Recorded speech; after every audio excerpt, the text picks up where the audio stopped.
In this video, I will show you how to book a flight on Frontier Airlines.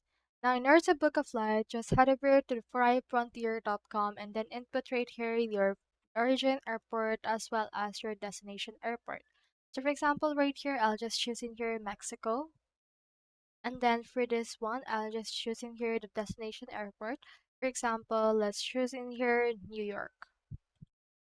And then input right here your depart date. I'll just choose February 15. And then for the return date, I'll just choose April 9.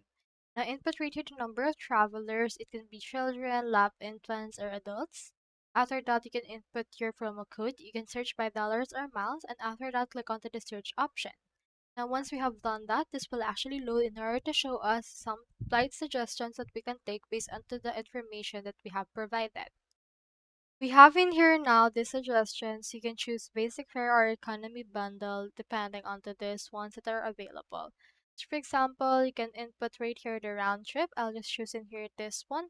And then I'll just choose in here another one for the returning and click on continue option right here. You can see in here the flight details for that. Then click on continue.